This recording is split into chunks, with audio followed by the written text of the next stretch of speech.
She cheated with my best friend during our engagement, then stole my family's $500, $0 inheritance, and secretly bought a house in my name. Now she's suing me for half the property I never even knew existed.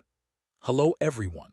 Dear listeners, please share your thoughts in the comments section below. And don't forget to like, share, and subscribe. Now, let's begin the video. Using a throwaway for obvious reasons, with certain specifics modified to preserve anonymity. I never thought I'd be the guy writing a story like this. Honestly, I thought I had a pretty normal life, married to Emily, a woman I loved and trusted. We'd been together for 5 years, engaged for 2, and I thought we had it all figured out. She was beautiful, ambitious, and seemed genuinely committed to building a future with me. But all that changed in a matter of days, and now I realize I was living in a bubble that burst with a bang I never saw coming. It started with small things. Emily's phone suddenly became a fortress, locked all the time, even when she was in the shower or cooking dinner.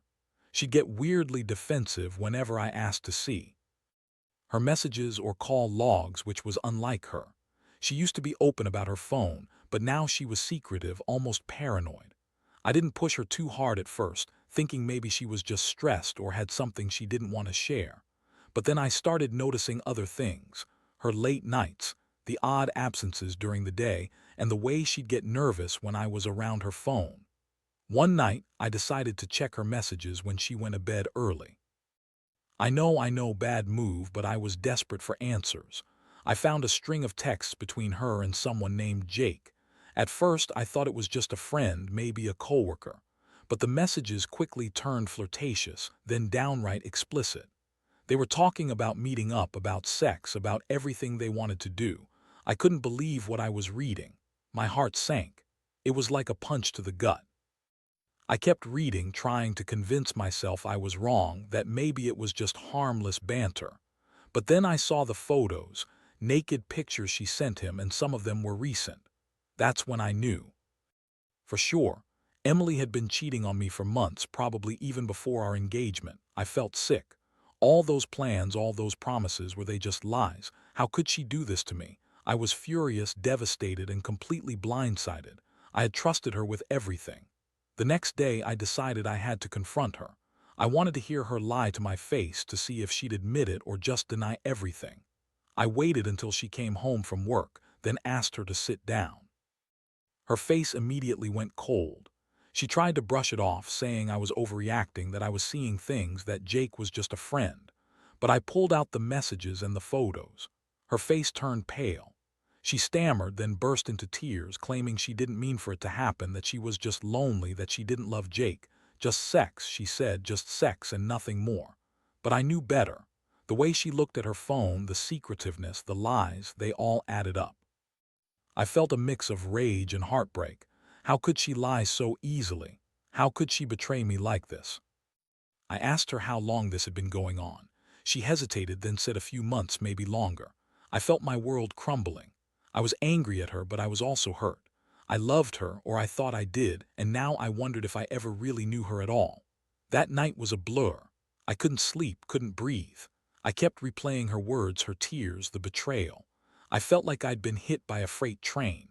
But what hurt even more was realizing that this wasn't just about infidelity. It was about trust, something she had shattered completely. I started to think about everything she had done: her secret phone, the late nights, the way she lied about where she was.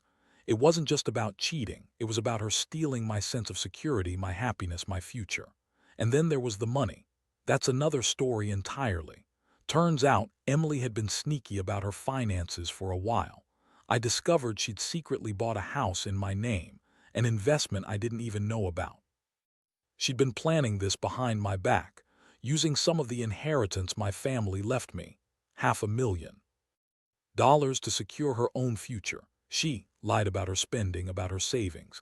I found out she'd been draining the inheritance, taking chunks of it for herself, and then she bought a house in my name without telling me. What's worse, she's now trying to sue me for half the property, claiming I knew nothing about it and that I'm trying to cheat her out of her rightful share. I was stunned. How could she do all this? How could she lie about the house, about the money, and then turn around and sue me? It was like she was trying to steal everything I had left, my trust, my money, my future. I felt so betrayed, so angry. I didn't even know where to start.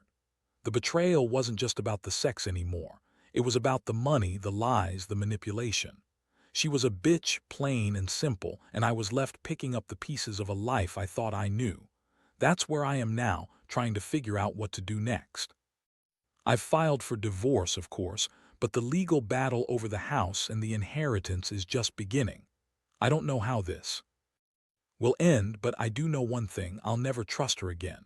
I've learned a hard lesson about the people you think you know. Sometimes the biggest betrayals come from those closest to you, and they come with a lot more than just heartbreak. They come with a lot of money, lies, and betrayal. If anyone has been through something similar or has advice, I'd really appreciate it. I feel lost, angry, and honestly just exhausted from all this chaos. After I confronted Emily that night, things didn't just settle down. If anything, they got worse. She threw a fit, screaming about how I was trying to ruin her, how I was paranoid, and that I was crazy for even looking at her phone. She insisted that the messages with Jake were innocent, just some stupid flirtation that went too far, but she swore she never actually slept with him. Yeah, right. I didn't buy it for a second, but hearing her deny everything, watching her lie through her teeth, made me realize how deep her deception went. The next couple of days were a whirlwind. I couldn't focus at work, couldn't sleep, and kept replaying everything in my head. I kept thinking about the house she secretly bought in my name. The fact that she'd been planning this for months, maybe longer, and I had no idea. It was like she'd been building a whole new life behind my back. I dug into the financials. She had drained a huge chunk of my inheritance, which was supposed to be for our future, and used it to buy her own property. That was the moment I knew I had to take serious action. I contacted a lawyer and started digging into her financial records.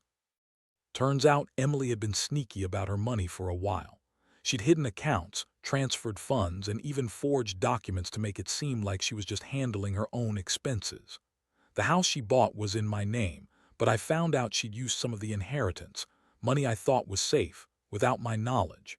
She'd also been making secret payments, probably to cover her tracks, and had even taken out a loan against the house to fund her lifestyle. The more I uncovered, the angrier I got. But I also felt betrayed on a whole new level. This wasn't just about her cheating. She was actively trying to steal my future. I realized she'd been planning her escape for months, buying a house, draining my inheritance, lying to my face. It was like she was building a backup plan in case I found out. And now she's trying to sue me for half of the house, claiming I was unaware of her plans and that I was trying to cheat her out of her fair share. That's when I started gathering evidence. I pulled her bank statements, her transaction history, and all the emails and messages that proved her deception. I wanted to make sure I had everything ready for the legal battle ahead. It was a brutal process, but I knew I had to fight for what's rightfully mine. The house, the inheritance. She had no right to claim half of something she secretly bought and used my money to fund. Meanwhile, Emily kept lying. She told everyone I was trying to control her, that I was jealous, that I didn't trust her. She was good at spinning stories, making herself the victim. She even started claiming that I was abusive, which was laughable. I never raised my voice at her, never laid a finger on her. All I ever wanted was honesty and respect, and she threw that away for some stupid affair and a quick scheme to get rich. I didn't tell her I was onto her, at least not directly. Instead, I played it cool, gathering all the evidence I could. I wanted her to think I was still in the dark so I could catch her off guard. I knew that once I had everything, I could take her to court and prove her lies. I also started talking to some close friends and family, people I trusted, to see if they knew anything about her financial mess or her plans. Turns out, Emily had been secretly seeing a lawyer about the house, trying to get it legally in her name, even though I was supposed to be the sole owner. That was the final nail. She was planning a full-on legal assault on me. All this chaos made me realize how much I'd been blind. I loved her, or at least I thought I did, but she was just using me. She was manipulative, dishonest, and she had no problem betraying me with her best friend Jake, then turning around and trying to steal everything I had. I kept asking myself how I missed all the signs, how I let her get away with so much.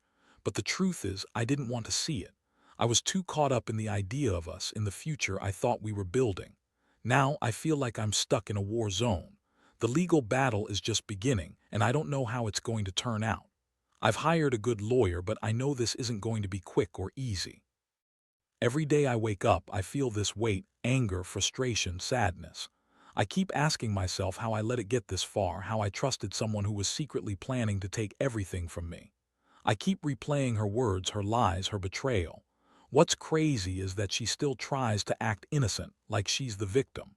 She's been spreading rumors that I'm abusive, that I'm trying to control her, just because I found out the truth. It's disgusting how she spins it. But I know the real story now, and I'm determined to fight for my rights. I want to expose her. Lies, prove her deception, and take back what's mine. I've learned that sometimes the biggest betrayals come from those closest to you, and that money can be a weapon, used to manipulate, to control, to destroy. I don't know what the future holds, but I do know I'll never let her get away with this. Not without a fight. After I gathered all the evidence and cooked up a plan, I knew I had to act fast. Emily was already throwing around accusations and trying to spin her narrative, but I had enough proof to shut her down.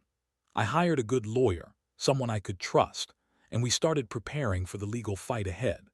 The first step was to file for a court injunction to freeze the house in dispute and prevent her from selling or transferring it without my approval.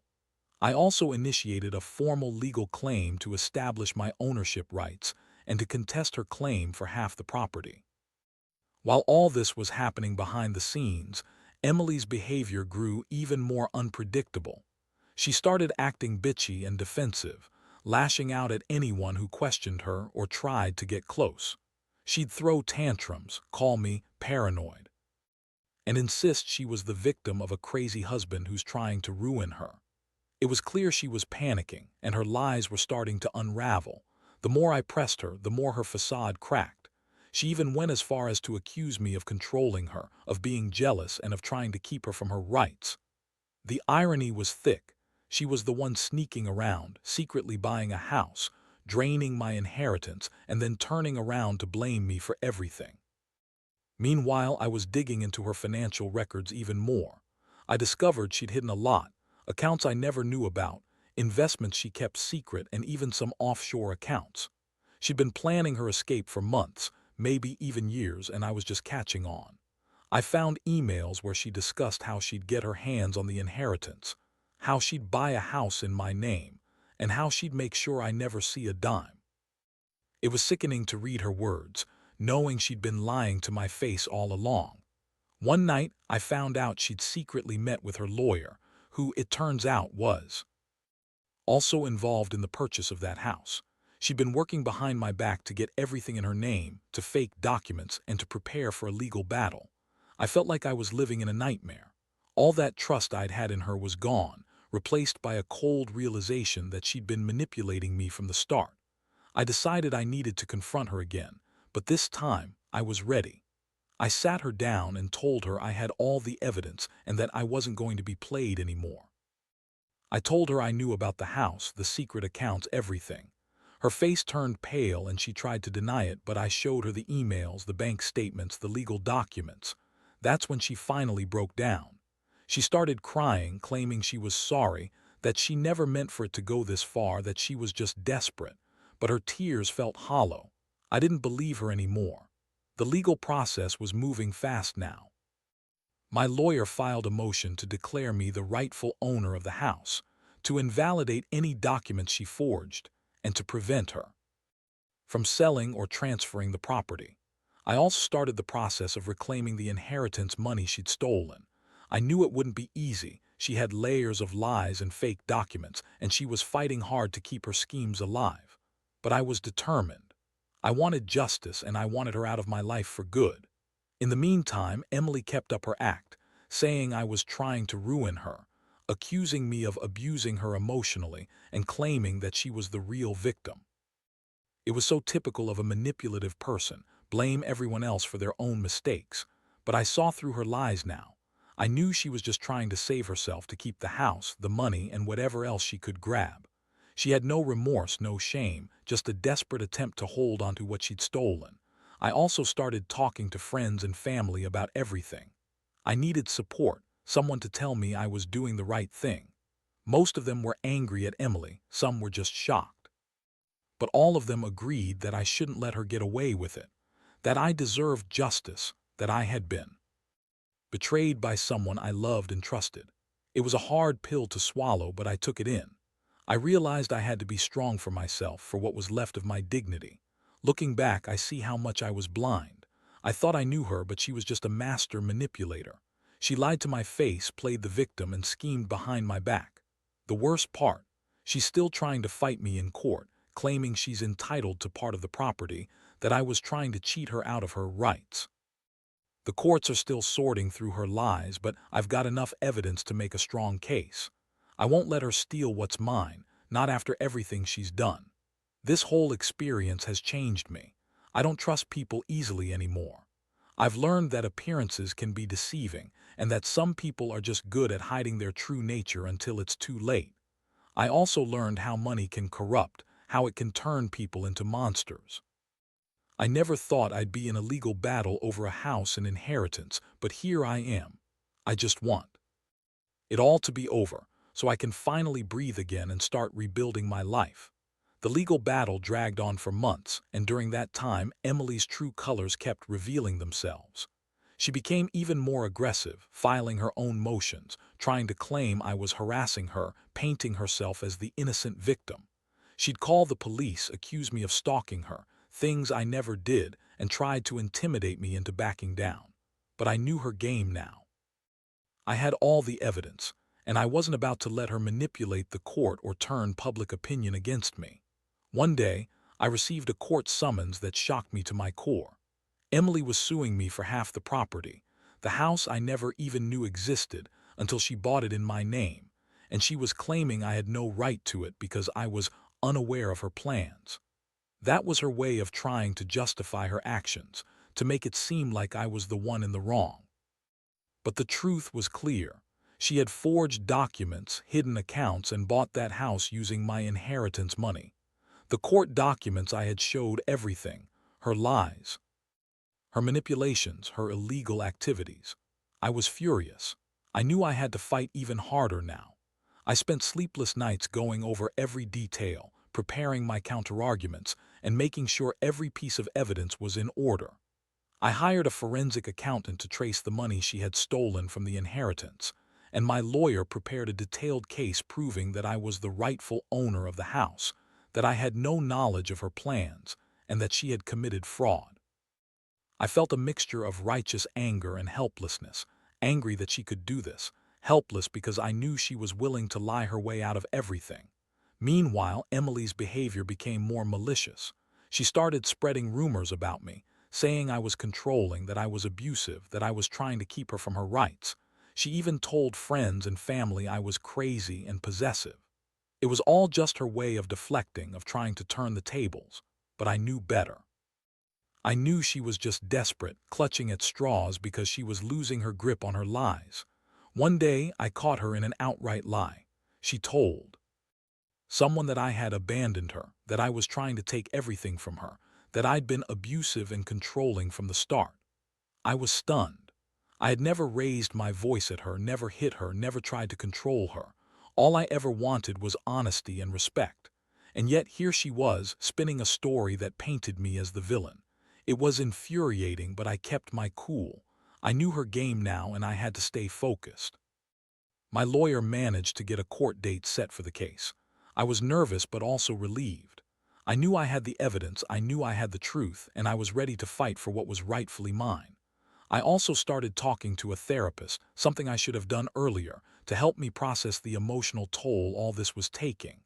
The betrayal, the lies, the constant fighting, it was draining, and I needed to keep my head clear. Emily, meanwhile, kept up her bitchy attitude. She'd lash out at me during court visits, calling me paranoid, crazy, and accusing me of trying to ruin her life.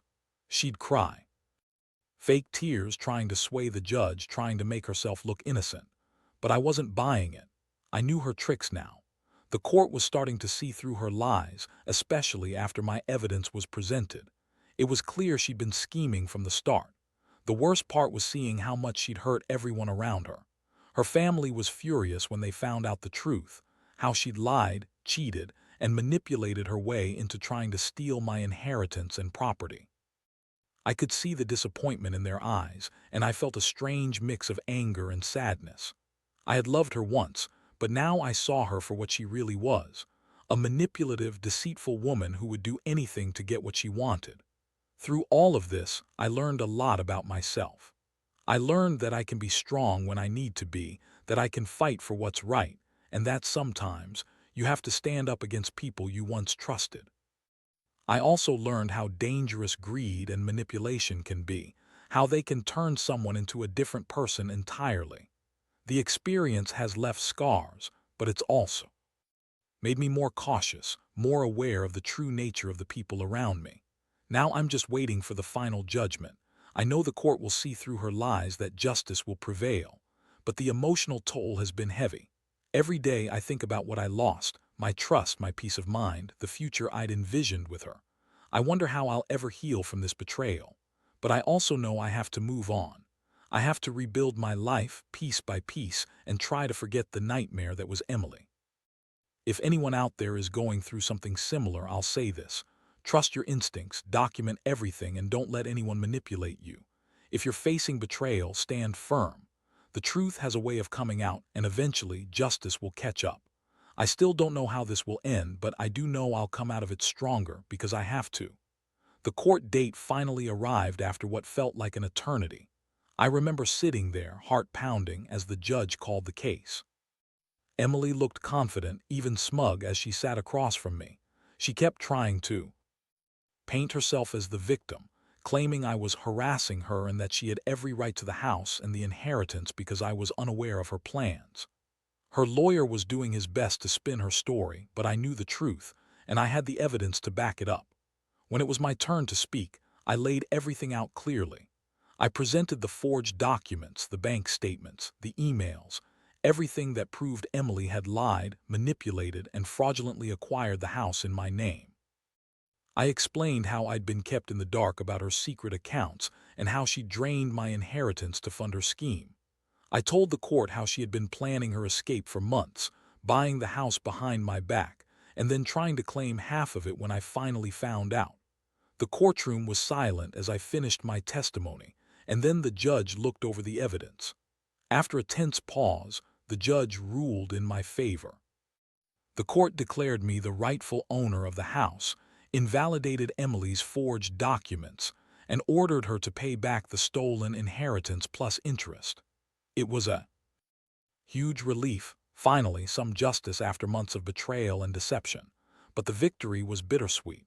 I knew Emily wouldn't go down without a fight, and I had to prepare for her next move. Of course, Emily wasn't ready to accept defeat. She immediately filed an appeal, claiming the court's decision was unfair and that she deserved a share of the property. She insisted she was entitled because she'd been planning to live there, even though she'd bought it secretly in my name. Her legal team argued that I had constructive knowledge, that I should have known about her plans, and that I was trying to cheat her. It was all just more of her manipulative tactics, trying to muddy the waters to make me look like the bad guy. Meanwhile, I was trying to focus on rebuilding my life. I started moving out of the apartment we'd shared, packing up her things and thinking about what was next. I knew this wasn't over, that she'd keep fighting, but I also knew I had the truth on my side. I was finally beginning to breathe again, even if the emotional scars still stung. I also started therapy to deal with the betrayal. It was a long road ahead, but I was determined to heal. One thing I couldn't ignore was how much this ordeal had changed me. I used to be trusting, maybe even a little naive. Now I was cautious, guarded. I had learned that people can hide their true nature behind a pretty face or a convincing lie. I also learned that greed can turn someone into a different person entirely. Emily was proof of that. All her lies, her manipulations, her schemes, they all came from a place of greed and desperation. The most surprising part was how her family reacted. They were furious when they found out how she'd lied and manipulated her way into trying to steal my inheritance and property. Some of them even apologized, saying they had no idea she was capable of such deception. It was a shock to see how much her own family had been deceived by her charm and lies. It made me realize that sometimes the people closest to you can be the most dangerous if they're willing to lie and cheat for their own gain. Looking back, I see how naive I was to trust so easily. But I also see how important it is to be vigilant to protect yourself and your assets. I've learned that betrayal can come from anywhere, even those you love. And sometimes the only way to get justice is to fight for it, using everything you've got, no matter how exhausting it is. Now I'm trying to move on. I've started therapy, focusing on my career and rebuilding my confidence. I'm slowly learning to trust again, but I won't be naive anymore. I want to remind anyone reading this, be careful who you trust. Pay attention to the red flags, keep your financials in check, and don't let anyone manipulate you into thinking you're crazy when you're just trying to protect yourself. This whole experience has been a brutal lesson in betrayal, greed, and resilience. I don't know what the future holds, but I do know I'll never let someone like Emily get that close again. And I'll always be cautious about who I trust with my heart and my money. Because once someone crosses that line, it's almost impossible to go back. But I'm still standing, still fighting, and I plan to rebuild what I lost, stronger than ever. Looking back now, I realize just how much all of this has changed me. I used to think love and trust were the foundation of everything, something you give freely and expect in return. Turns out that's naive. People can hide their true nature so well that you don't see it until it's too late. Emily was the living proof of that. She was charming, manipulative, and utterly ruthless in her pursuit of money and control. The fact that she could lie so convincingly, even to her own family, still leaves me shaking my head. The whole ordeal has taught me a brutal but valuable lesson. Never take trust for granted. Always protect yourself, your finances, your emotions, your future. I never imagined I'd be embroiled in a legal battle over a house I didn't even know I owned, but I am. And I've come to accept that sometimes the only way to fight back is with evidence, patience, and a lot of resilience. It's not just about winning in court. It's about reclaiming your dignity and peace of mind after being betrayed so deeply. I've also learned that revenge, while tempting, isn't always the answer. I didn't set out to destroy Emily or ruin her life. My goal was simply to stop her from taking what wasn't hers, what I had worked hard for, what was legally and morally mine. It's a hard lesson in boundaries, in standing up for yourself, and in realizing your worth. I can honestly say I feel a lot more confident now, knowing I fought for what was right, even when it seemed impossible. And maybe most importantly, I've learned to forgive myself. Forgive myself for trusting her, for not seeing the signs sooner, for letting her manipulate me for so long. It's not about excusing her actions, but about forgiving myself for being human. We all want to believe in the best of people, but sometimes the reality is harsh.